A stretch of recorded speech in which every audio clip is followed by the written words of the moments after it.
Welcome to your Joyful Life Podcast, Episode 4. You're living in a story. The questions are, which ones, and who's making them up? All right, we're back. We're back. Yeah, so Episode 4, if I'm counting properly. I do believe. We had a little bit of a break. Hold on, this is your Joyful Life Podcast, right? This is your Joyful Life Podcast. Excellent. We should probably mention that. It's in the title. Oh, okay. Yeah. All right. Well, then number 4 it is. Number 4 it is. That's also in the title. So we had a little bit of a break. You were on vacation, and then you came back, and we were a little sick for a while. I've got something going on that you might be able to hear, so you may do most of the talking today. But today we were going to talk about stories.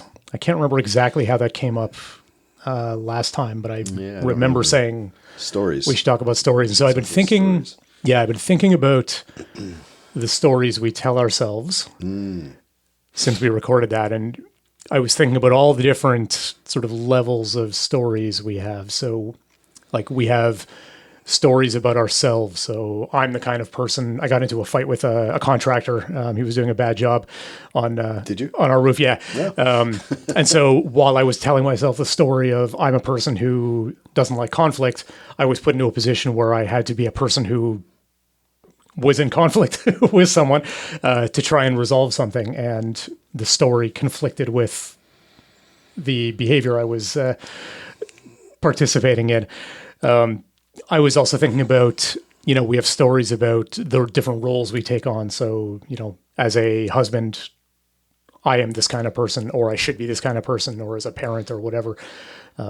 We have stories, culture, in politics, we're watching the Olympics from Canada.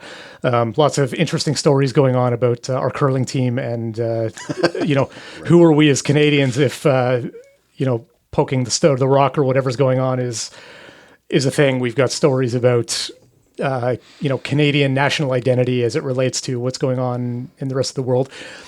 None of that really. Stories. Yeah.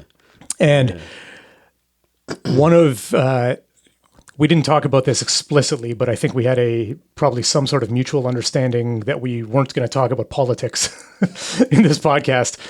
But as I was thinking about stories, and I was thinking about the speech that Mark Carney gave at Davos a few weeks ago, right, and the power that had in the world, right? There was like a visceral, emotional reaction to the power of that speech, and one of the things I was thinking about was I think part of the power of that speech was him just acknowledging the story we've been living in. He was saying, like, we all operated inside this story, and don't worry, we're not going to spend the podcast talking about the global political system. I only watched a part of that. I feel like a Canadian. Yeah, you should go back and watch it. It's a moment in our history. Collective Canadian history. Yeah, but the calling out that we were all operating in this story, and we all knew it was a story because we knew we weren't always following the sort of internal logic of the story, but we did it anyway because it benefited us. And just calling that out had such a power to it. So that's enough, maybe intro. Whew. Yeah. Yeah. So stories. We spend a lot of our time in our stories, thinking about our stories, telling ourselves stories about ourselves, about other people. Stories within stories within stories. Yeah. So how should we think about those stories? How are they helpful? And then how do they maybe get in the way? This is we're talking about your joyful life. How do stories maybe help support your joyful life? And how do they sometimes get in the way? Wow. Big question. Good stories are good.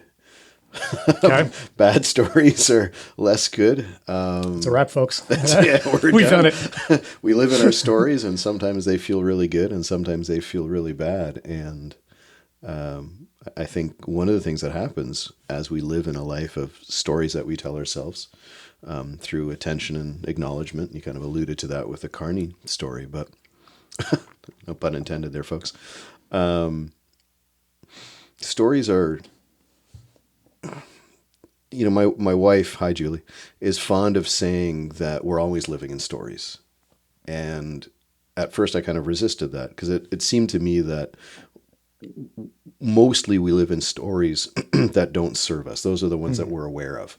When we're living in a story of life is beautiful, everything is great, I love everything that's happening right now, we don't really think of that as a creation from ourselves. And it is, good job, honey.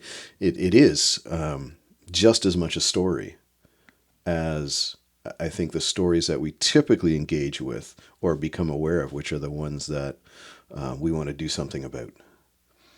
Right. Are you saying that so positive stories are ones that we just sort of accept and we're in, and the stories that don't make us feel good are ones that seem like problems we have to we do something engage about? with, right? So when we're telling ourselves a story that feels good, we don't really notice that it's a creation of self. And maybe people don't notice that it's that either way it's a creation of self. But it seems to me that when we're cruising along and life is awesome, and the weather's great, or we're telling ourselves whatever story it is that we're telling ourselves, and it feels good. I don't think we give that kind of storytelling as much attention or appreciation as it's due. So, our ability to create stories works towards something positive. I'm telling a story that this is enjoyable. We're having a podcast right now. We're going to talk about some stuff. And, a few weeks ago, I was telling myself a story on the drive here that, oh my God, Right. I was nervous. So I think there's a bit of almost a neutrality. I don't know if that's the right language, but a bit, there's something about, not really being fully aware that we're telling that we're making it all up. I guess that's what I'm trying to say. And thanks again, Julia. We're making it all up. It's all stories. I have a couple of really good examples. I don't know if that was helpful or not. I feel like that didn't lead anywhere, but it's led to a couple of stories. I think calling out that it's all stories is a good launch point for the rest of this. So yeah, tell us some all stories. So there's two. I'll start with the wife's story. Julie was listening to the podcast the other day, and she's like, "Really appreciate the fact that most of the stories about me are good." So we're going to kind of continue with that. This one will make her seem really smart. We were. I don't remember exactly what it was, but we were we weren't arguing, but we were kind of like bickering at each other a little bit. We were both trying to be right about something. Possibly I was just trying to be right about something, and she was just going along with my story. But she stopped me sort of mid-sentence and said, you could make me up differently right now if you wanted to. Damn.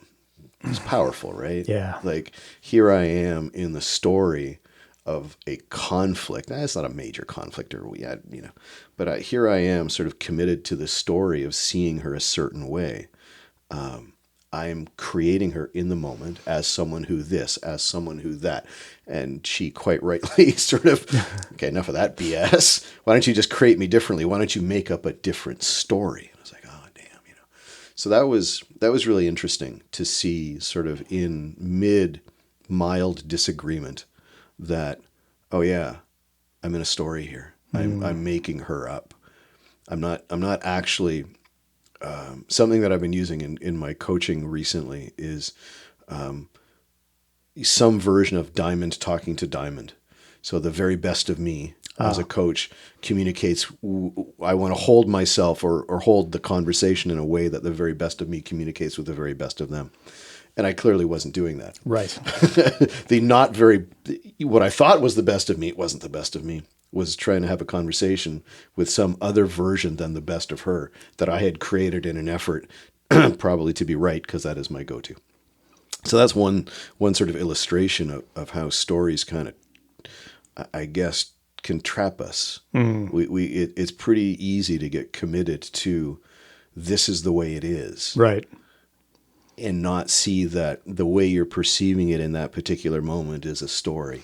It's not necessarily the what so or what is or the now or the presence of the situation. So that's a story about a story. This other one is there's a gym that I go to in Acton now, this new gym. X marks the spot fitness. So shout out to a local Acton establishment. Anyway, there's a guy there. I won't mention him. Yeah, I won't mention him. And, I met him. Like, I don't know about this guy. What's this dude all about? He's an older gentleman. we walked into the gym, and the first thing he said, Julie and I walked in. We both have fairly extensive gym experience. The first thing we walked in, and he said to Julie and to me, oh, she looks like a deer in the headlights or something like that. And I was like, ooh, not a good way to start No. off, right? Like, no, she's pretty experienced in the gym. You don't have to worry about her. Anyway, so that marked the beginning of my story of this person. Right. And since then, the story has become more and more intricate. Now, the fun thing is, I know that I'm making up a story about this guy, and I'm doing it kind of in jest. But he jumps between curmudgeonly old know-it-all to super helpful once you get to know him. And actually, maybe he's a bit of a loner. It turns out he just had a heart attack 6 months ago. It turns out he makes YouTube videos for older people in the fitness world. Okay. So there's this and talking to people at the gym about him, they're like, well, yeah, he's like, what's the deal with him? What's the story with him? It's, oh, well, some days he's like this, some days like that. But it's just interesting how this was in jest, but how committed I was to creating this story of this guy who monopolizes a chunk of equipment at once. And I was going to get in there early and actually use the machine for what it's designed for. It's amazing how everything we experience, I think, is some sort of story. And I think the goal, I think Michael Singer would probably attest to this, that the maybe goal isn't right, but the aspiration for me anyway, I'll say it this way, is to deal as much as possible one-to-one with reality. And I don't know if it's possible. I think bringing an awareness to the fact that you're creating stories all the time is a good step, but I don't know, can you not live in the stories?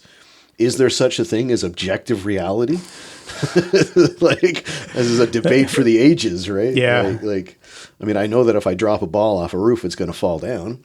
So we could argue that some form of objective reality exists, but do we as humans ever live in it? Or are we always caught in our stories? Not caught in, but are we always playing make-believe? I think to some extent, like, you and I know each other pretty well, Yeah. but I also know, I was thinking the other day about, I was meditating, and I belonged to a meditation group, and there was only two of us in the meditation. So, we rent out a church, it's a pretty big room. And just on this particular night, there was only two of us. Right. And I was thinking how the two of us are sitting, basically side by side. I was running the thing, so I was a little bit off, but like, we're in the same room, the same sounds are coming in, same temperature.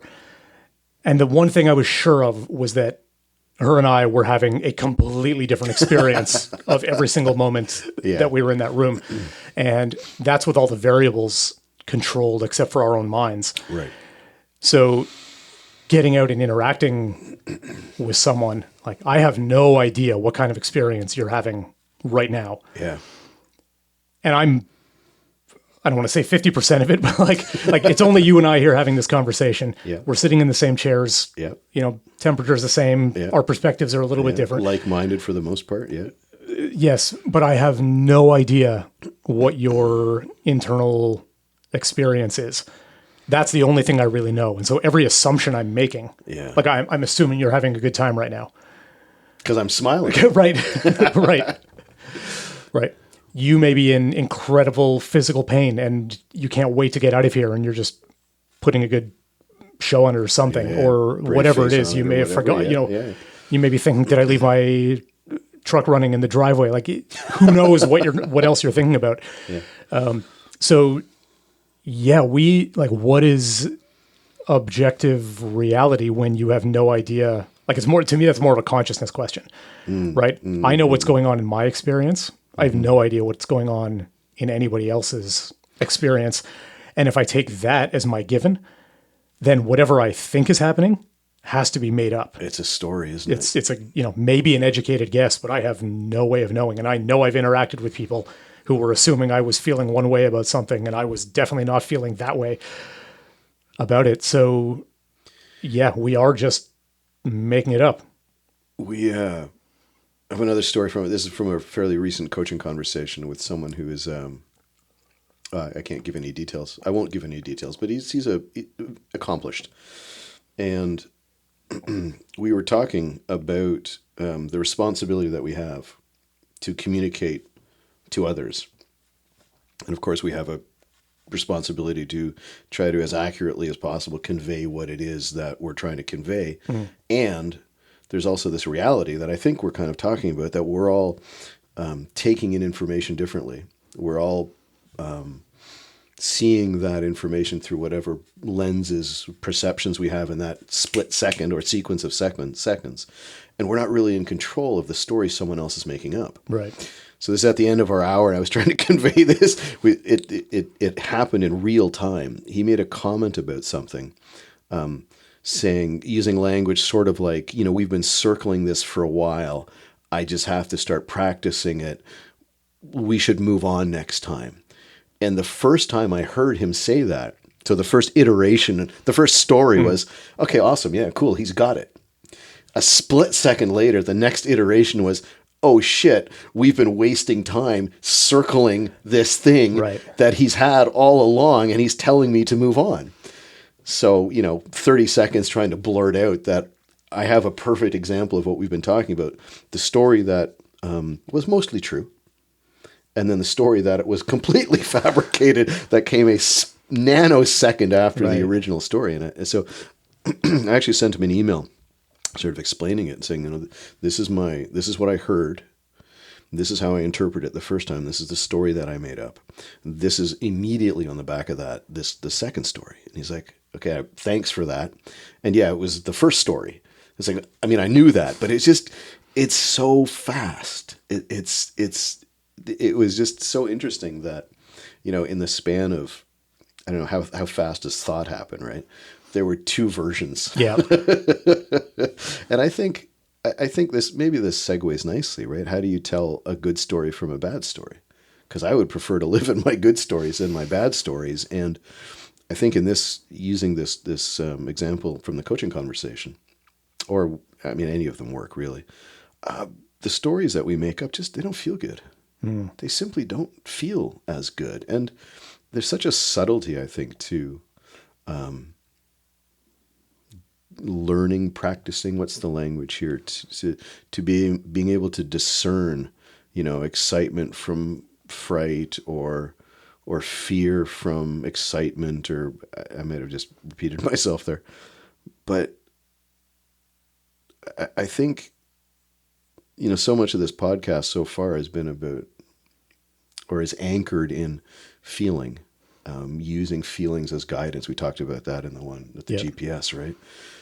And I think it's probably worth noting, at least, that, we're creating all of the stories. We're creating the experiences that we live in internally. And that's a tough nut. You got to give up victimhood, or you get to give up being a victim, which is tough because it's easy to be a victim because then you're not responsible.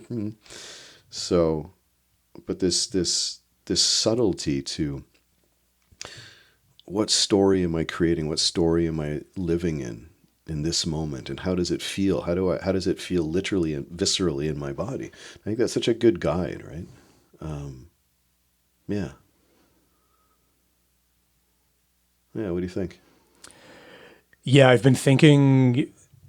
I've been thinking about this a lot, not just because we said we were going to talk about it, but in different. Sorry to interrupt. I've been telling myself all kinds of stories about what this conversation about stories was going to be like. I don't know. What are we going to talk about? Anyway, sorry, I digress. Yeah, I got as far as Carney and I didn't know where this was going on. Right. It's live, folks. Yeah. So I've been thinking about different relationships that I have, and some long-standing relationships and important relationships, and noticing how, when I'm not telling, sort of like what you were saying about Julie, and not giving her sort of the benefit of the highest story that you could about her. Yeah. That's a nice way of putting it. Yeah. When you do that, and with deep relationships that have existed for a long time, like, you can get stuck in patterns of storytelling that reinforce themselves because that's what you're looking for. And so what I'm hearing, sorry to interrupt you, but what I'm hearing there is that over time we create habitual stories that we then lose responsibility for creating. No, I wasn't saying lose responsibility. We always have responsibility for being able to recreate the story. What I was saying was that once we have created a story, we typically look for evidence Right. that Yeah, story yeah, is okay. right. Yeah. And therefore it becomes more right in our own minds. Right. Right. That We're says looking to nothing about, substantiate the story. yeah. Right. Gotcha. So it says nothing about the objective truth about the story. But I was having a conversation with someone and they said something like, sort of like what Julie said, now that I think about it, it didn't connect when you were talking, but like you could just think about, you don't have to sort of assume the worst about me, Right. right? You have the option to not do that or to not judge me or, whatever. And it's true. And It's true. Yes. Yes, it is. what stood out was like, yeah, we get so caught up in the story that we forget it's a story and That's we right. assume It it's seems it's real. real. Yeah. And Coming from the outside, right? yeah. Yeah. So I guess the question is how do we, and we started together. So I want to go back to the feeling part. So Right. in the moment, like it's funny how much of we always have similar experiences at the same time, so we can talk about them. So in the moment, I was feeling upset about a situation, and I was using my story to justify the being upset. Right. Like, oh, because of that, I get to be right. And it didn't feel good. It may have felt worse to say I'm wrong because I didn't want to do that. Yeah, there's probably a story about that. There's probably a story about that. But I guess in the moment when we notice things are going sideways, if things are going sideways, let's say it a different way. If things are going sideways, I am probably not operating at my best. If I am at my, I don't know. Well, we might say that we're operating at the best possible in the moment. Yeah, but there's often like when you had it pointed out to you, you were instantly able to recalibrate and come at it from an even higher place. So maybe in the first moment you weren't able to, but with a very quick trigger, you were able to change what was possible for you. Yeah, I think that possibility always exists Right.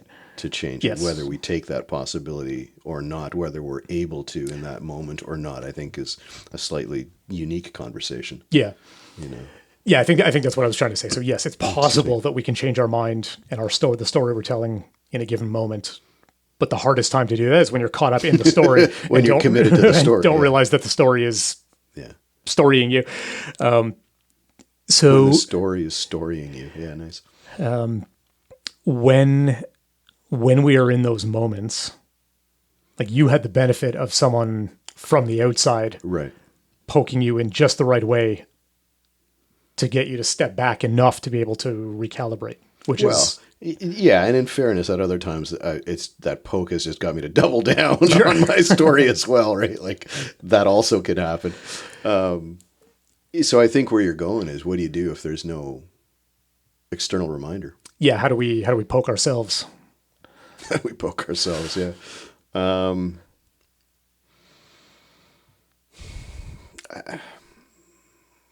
Yeah, it's a good question. The momentum that we create when we're telling stories, especially ones we've held for a long time, especially ones about ourselves, whether they're, a lot of people, stories that I've held are unworthiness or not good enough, those type of stories. I mean, how do you catch yourself when you're embroiled or when you're committed to that story that may have been running for decades? I still think it comes down to, something we both know, Dominic Scafidi, something Dominic said years ago, that he may have gotten from Abraham, was you really have to give a shit about how you feel. Mm. And I think that the more intentional we can be day in and day out, moment to moment, about how we feel, the more committed we can be, not to feeling good in a sort of pedantic, I feel good all the time. And that's not what I mean, but to really commit to taking the pulse of your feelings in an ongoing way. I think you start to get pretty adept at noticing when you're working against yourself. Mm-hmm. I mean, I think we've both had experiences like this of watching ourselves engage in behavior that we don't really like. Yes. I mean, it certainly starting to happen more regularly with me where, we hate my wife and I actually don't fight all the time. But it's most evident there. And I think, well, we won't get into why that might be, but so often I catch myself kind of like, why am I doing this? Right. And so the question was, how do you catch yourself? I don't know. I don't know what the oh, now I see myself. I don't know what the trigger is. Mm-hmm. I think what's neat is that there's the possibility to catch yourself. Right. I can, literally, it's like, oh, there I am being an asshole. And I'm still doing it. And now I've seen myself there being committed to whatever it is I'm committed to in the moment. It's always trying to be right.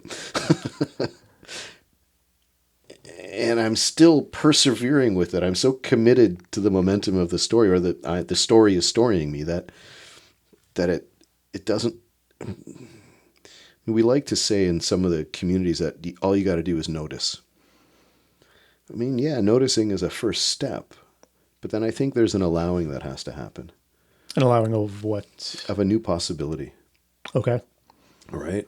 So I notice that I'm in a story. I notice that the story doesn't feel good.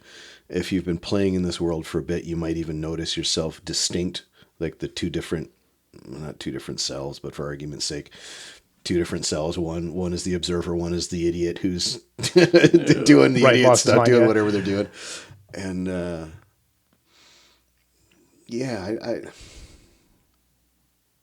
have to think about, see if I can pay attention in the future. But I think there's something very intentional about living from a deep care for your feelings. Okay.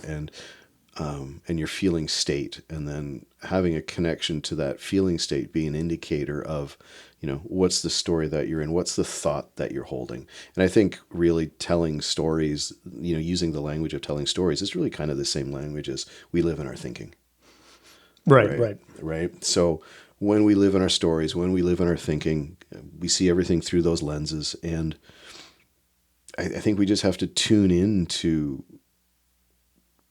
I think we have the ability to tune ourselves to a degree that not feeling good isn't a worthwhile choice to make anymore.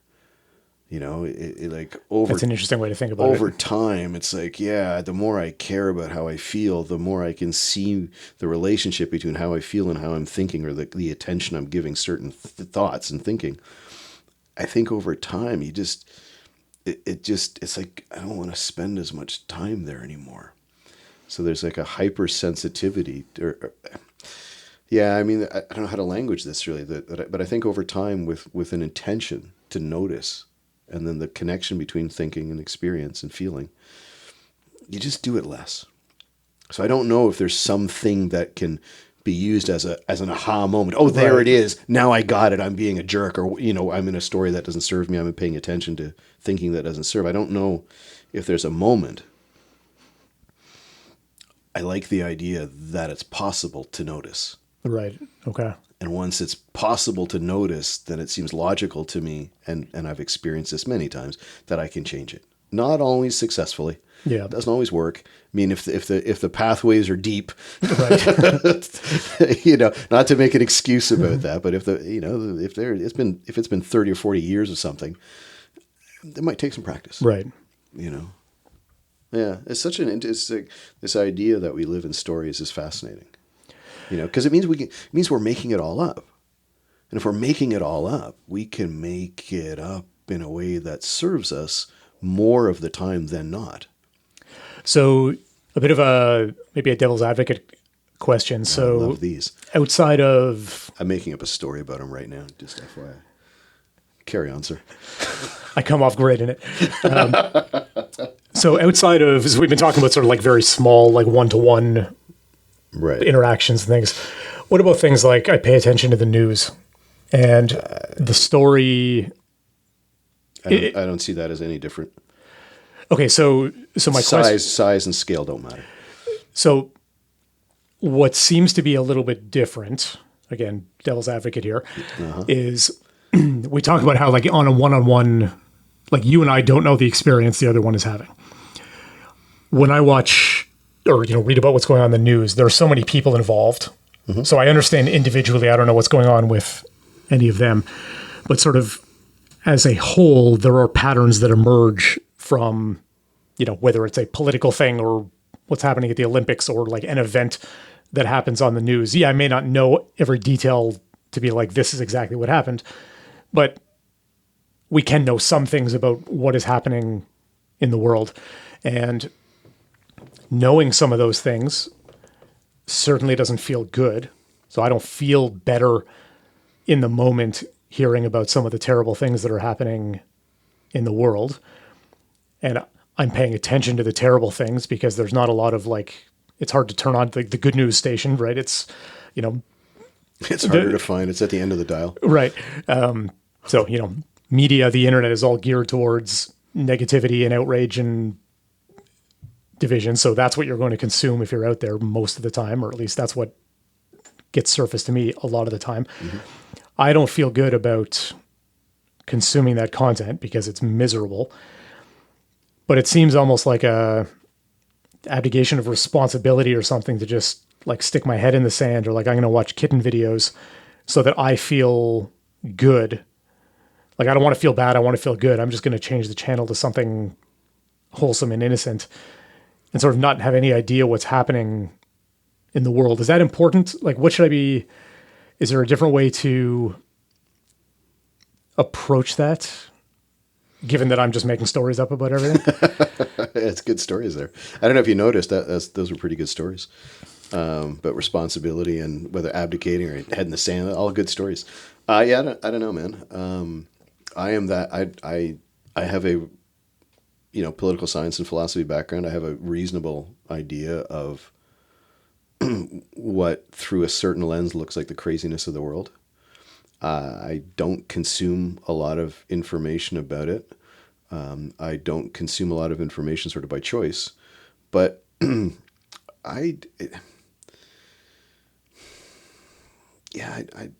don't think I have my head in the sand. Okay. It doesn't feel good to me. I feel like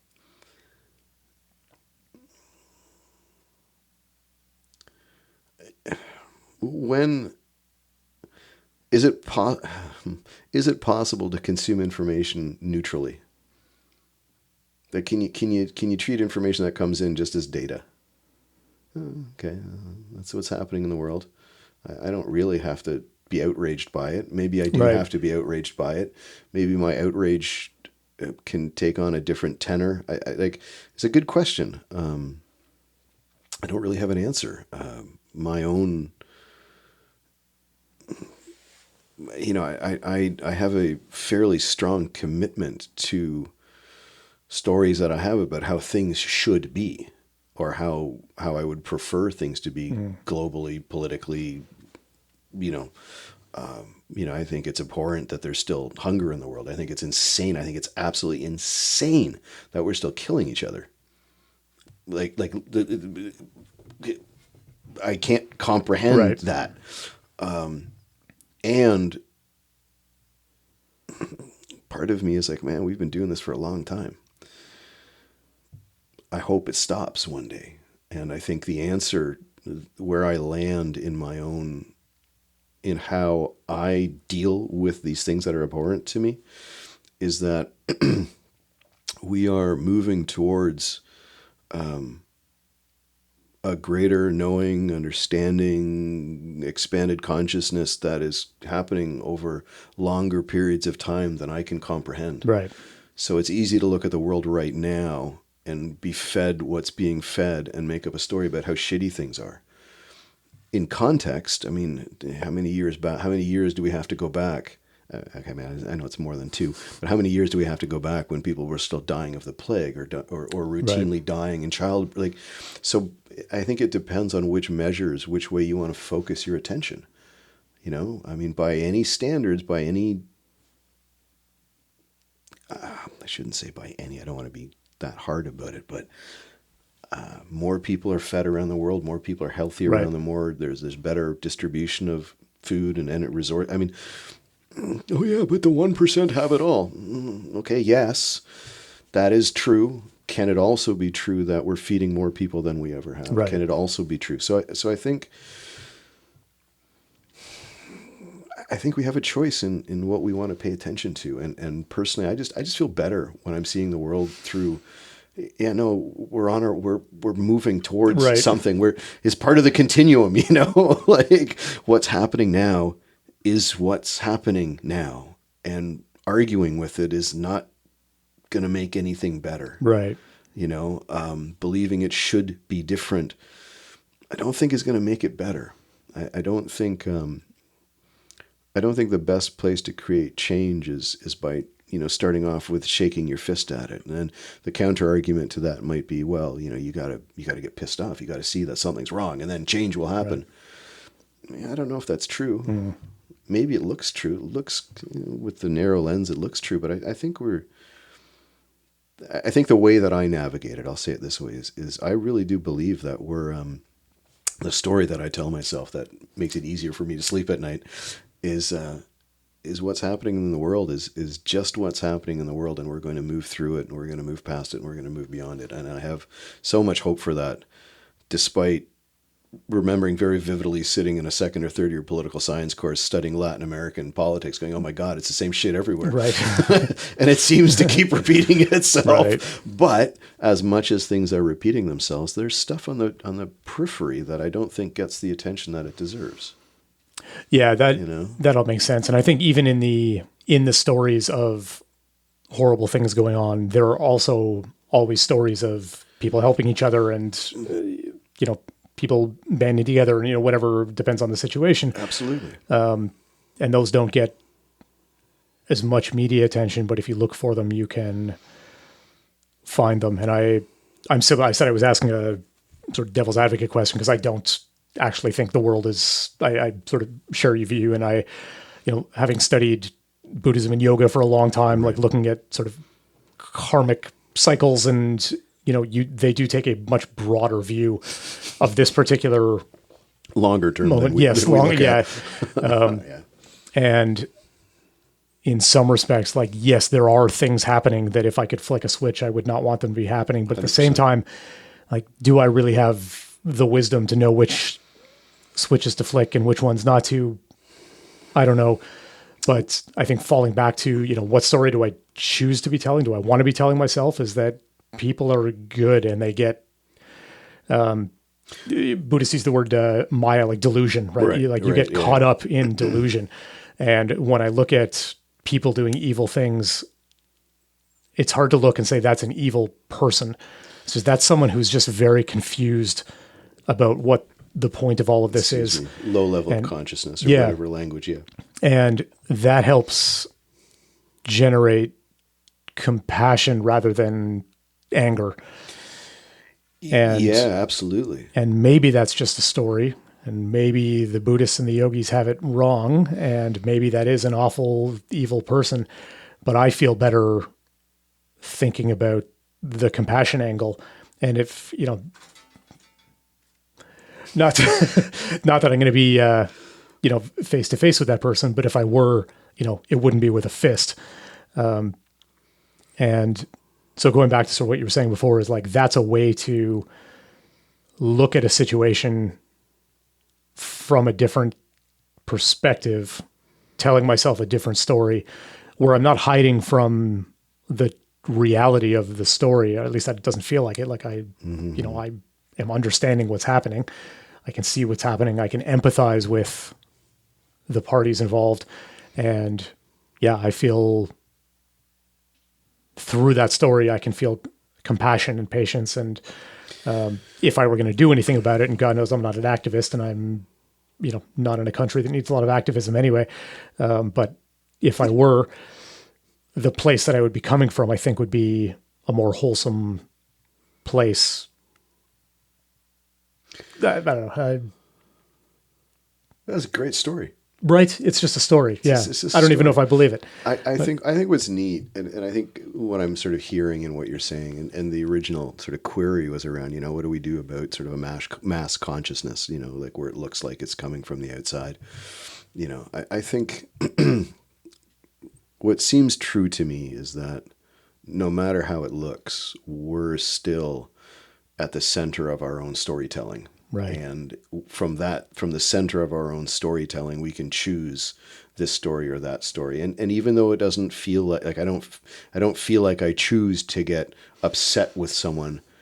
And really that's kind of bullshit, because when I really look, it's like, yeah, I'm choosing. And I think when we take full responsibility for the way that we create, or for the fact of our creation and our storytelling, then what's happening collectively around us doesn't matter as much anymore. Mm-hmm. Right? Like, oh yeah, I can make this up however I want to make this up. And whether that's, Pollyanna syndrome or whatever you want to call it, so what? Right. Okay. But I think at the crux of it is that we get to decide what stories we live in and what stories we live by. And we, I think with a bit of practice, can mitigate how much time we spend in stories that don't serve us. I think we just have to develop the will to do so. I prefer to tell better stories. Right. And I try to live my life as someone who prefers to live in stories that are more positive. And I think in making that intentional, I think that's helpful. I think that's playing my part in the bigger story of what's going out there. It's like, well, I'm going to show up in a story that feels really good for me. Right. And I'm not saying, some kind of narcissistic, well, I don't even know what I'm trying to say here. Like when I show up in a story of my best self, I think that suits everyone. That's right, good right, for right. everyone. Right. And then from that perspective, I can view what's happening in the world, I think, through a lens that's, as you mentioned earlier, is more compassionate. Yeah. It's not black and white. There's gradients in this story. I mean, we can look at any number of the political situations happening in the world right now, and probably agree that people still dying is bad. But if you want to dig into the reasons for these things happening, well, now it'd be helpful to be open-minded. Right. Because the story that one side has to them is a totally reasonable Yeah. story, and the story that the other side has is a totally reasonable story. And somewhere in the middle of those two stories lies what is probably a reasonable solution and truth Right. to it all. So, I don't know. Yeah, it's I think it's neat, like when we can see that we're making it all up, and when we can be responsible for the stories that we tell ourselves. I think that goes a long way. I think it changes the lens that we look at the others, like the stories that we often think are imposed on us. It changes the way we see those. Right. Oh, I feel really down because of something political happening in the world. Really? That's why you feel down? Are you sure? So your feeling state is being imposed on you by something that's happening thousands of miles from you. Okay, not to say that thing is good, but are you sure it's that direct? Right. You sure there isn't anything else happening that might have more to do with you than that? So I think, yeah, there's something, I mean, use the words holistic and compassionate. I think there's something holistic and compassionate towards oneself when we finally get to, I'm making this shit up. I get to make it up. It's a uniquely powerful thing. I think that humans have, that we can actually make up and be responsible for our experience. That's a powerful way to think about it. That this is an opportunity. Man, yeah, it's right. Right. Like my dog doesn't have that gift, right? It's like, I mean, he's cool and all. Sometimes it looks like it. We went to the Bahamas. The vacation you mentioned, historically cold weather, by the way, in the Bahamas, and I was sick for the whole time. And I was still able to make up a story of having fun. So it's interesting. I could have very easily, the weather's freaking cold here, man. I don't have enough clothes and I'm sick and this sucks. We had a wonderful time. Right. So free will is a good thing. And that maybe that's another podcast a few down the road. Do we actually have that or not? I think we do. I think certainly we have free will with the stories that we tell ourselves, and why not? Why not tell a better story, man? I mean, I don't want to sound overly simplistic, but if you have a choice to create your partner, wife, friend, mother, father, brother, whatever, or see a situation a certain way, or you can see it another way, why wouldn't you choose to create it in a way that feels good? Right. Like, I mean, is that overly simplistic? Not if it works. Well, yeah, and my experience is suggesting more and more powerfully that we can do that. So We can do that. yeah. So maybe we'll wrap up there. How can people sort of play with this? I always like to ask, and maybe before you answer, the one thing I was thinking was, so it's very difficult to do it on yourself in the moment, right? To catch yourself being in the story and telling yourself a different story. So for people that are maybe playing with this for the first time, one of the things I was thinking about, I didn't make this up. I heard this somewhere. It was like, when you're watching the news, like, can you read a news article or watch a YouTube video about something happening on the news? Can you pause it and notice the story that you're telling about it? And then can you change the story, right? Something that has nothing to do with you, but just something sort of outside like that. That's one way to start playing. Like, can I turn this into a more positive story, or can I turn this into something that I feel a little better about hearing, even though I'm not directly involved? Sort of gamify it. Yeah, just to play with it in a very low stakes way. But I'm curious how you would suggest someone play around. Yeah, I think sort of the same way. And I always think about it in terms of noticing it within myself. What might you notice? You might notice your voice changing. You might notice you're fidgeting. You might notice that you're grabbing something. You might notice that you're not making eye contact with someone. You might notice that you feel like running away, that your fists are clenched. Like there are going to be, feelings have a way of manifesting themselves viscerally and noticeably in the body. So you think it, and then your body kind of responds to what's being thought. So paying attention, if I think back to my lovely wife and I, when we have a conflict, we really do love each other. It doesn't happen that often. But, my wife typically kind of fidgets with her fingers. It's a bit of a tell that something's not quite right. My voice goes up. Right? My voice changes. I don't make eye contact. Right? That sort of goes away. So I think if you're practicing with yourself, you don't have some way of, obviously the best way to do it would be to, take someone with whom you want to improve your relationship with, talk about this, and then start paying attention and pointing it out, making an agreement that, okay, we're going to notice these things, or we're going to notice what we think are things, and then you can talk about it. But I think for if you're playing by yourself, what's your posture like? How do you feel? Is there tension here? Is there tension there? Are your hands clenched together? Are you like?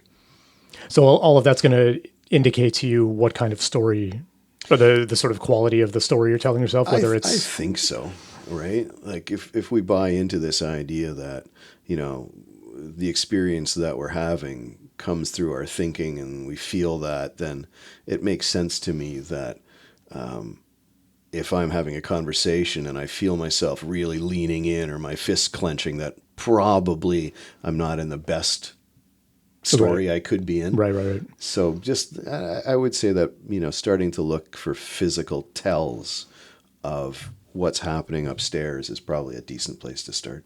Okay. Because the short answer is just pay attention to how you feel. Right. Somehow knew it was going to be that. Yeah.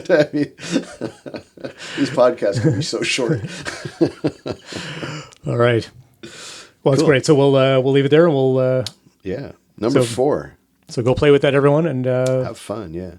And I just, it's all stories. As my wonderful wife says, it's all stories. We're making it all up all the time.